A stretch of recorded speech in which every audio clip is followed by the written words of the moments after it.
So today I got 5 steps for you to overcome lust. Starting off with the first one is guarding your eyes. Guarding your eyes is a very important step, and probably you would already guess that because our eyes is a gateway to our mind.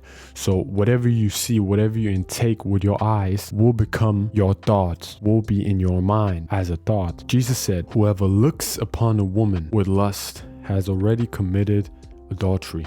So based on what Jesus has said, we should already know that our eyes can lead to sin. Even if we do not commit that, even if we do not sleep with that person we lusted after, the fact that we just looked upon that person with lust, we already committed that sin. Because why did Jesus say that? There's a reality to it. If you look upon a person with lust, that thought of you imagining you with that person in a sexual way will lead to sin. When I looked upon a woman with lust, I took her with me back home. What do I mean by that? That thought, looking upon that woman lustfully, that followed me all along, because these images that I saw with my eyes, they came back and they rewinded in my head, in my mind, the whole time until I fell into sin and masturbated. So guarding your eyes is very, very important. That's why it's the first step. The second step is fleeing when temptation arrives. Fleeing. I want to emphasize the word fleeing because it's such a strong word and has such a strong meaning. Anytime you feel an urge of temptation, fleeing means not giving in. Like, for instance, if you scroll through TikTok or whatever and you see an image that kind of arouses temptation in you, what fleeing is saying is not giving in. Like, if you see that image, on TikTok, for instance, that will mean just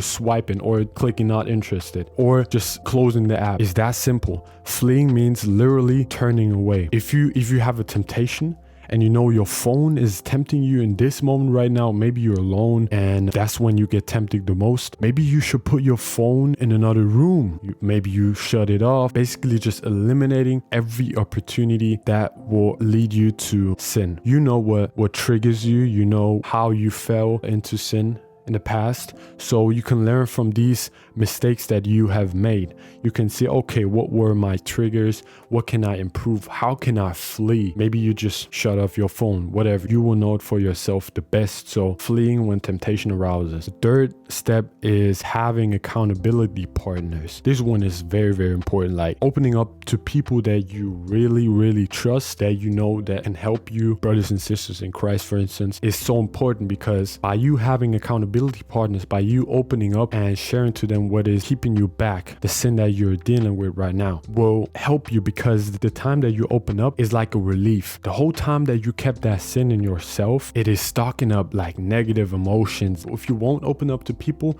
you won't heal, because the time that you open up to people will be a relief. Like you always had that stone in your heart. The time when you open up to the right people will be the time that stone will just vanish. Take the leap of faith to open up to the ones you really, really trust the most, that can keep it to themselves and help you with it. Fourth step is trusting God and believing that He already has given you the victory. A lot of times the devil wants to let us believe that we are stuck in the sin and can't overcome it because we have fallen so many times. So he always rings that on our mind that we have fallen so many times and that there is no chance that we can even overcome it. Like, that is what the devil always wants us to believe. That are the lies that he always bombards us with. So trust in God, really trust in God. It's not just okay, I trust in God. Yeah, I just say it with my mouth. Like, literally trust Him.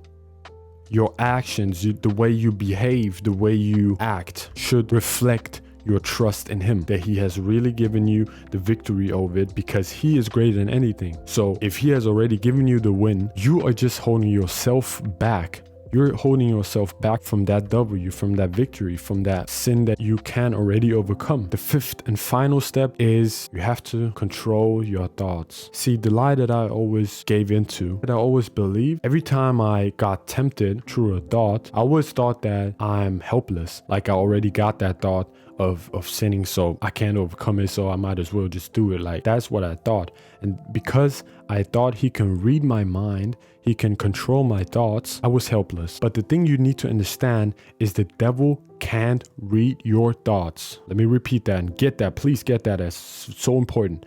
The devil can read your thoughts. Bam, mic drop. I would say that is the most important thing from these 5 steps. You have to acknowledge and have to come to know that he can read your thoughts. So what does that mean? Every time you get a thought, you know that it is a temptation that the devil sets on you in form of a thought, but you know that he can't know what you think or respond to it before you act on it. Get me on that. Like, let's just say I'm sitting here and the devil puts on a tempting thought on my mind, and the only thing he can do in that moment, he can only watch how I will react on that temptation that he gave me. So maybe I got my phone, right? And he tempts me, right? And mind you, if you don't know that he can read your mind, that he can read your thoughts, what you're thinking, then you'll be like, oh man, I got that temptation.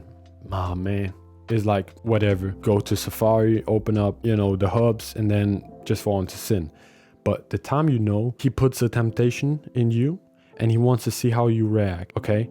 And you know that he can't read your mind, you can take that thought captive. You can control it. You can think and say, oh, that thought is not my thought. It is of the flesh, it is of the devil. He wants to tempt me right now.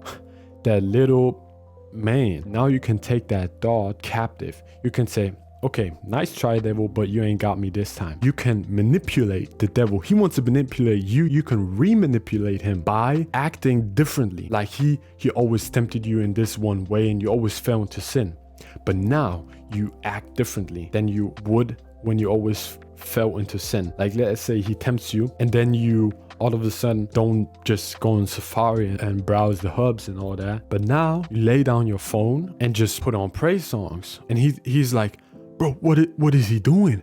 Like, I always tempted him in this way and he always fell into sin. Why is he not falling into sin right now? He's thinking, he's shivering. He's like, man, my tactic is over. I can't control him anymore. And that's the beauty of it, because he can't read your mind. Maybe in your mind, you're like, it's still hard, but you don't act on it. You don't act on that thought because you know he can't read your mind. The way you act out will be the most important thing, because the devil watches you and he sees how you act on that temptation. So by you having that thought is not falling into sin. Misconception. You are not falling into sin when you're tempted. Jesus also said it to us. Every man has temptation, but you are sinning as soon as you give in to that temptation. So taking that thought captive and acting differently. What I did, the time the devil tempted me, I always put on worship songs. They set you in the Lord's presence and your spirit man is gaining the upper hand over the devil. So you're already eliminating all the opportunities to give into sin. First of all, you took the thought captive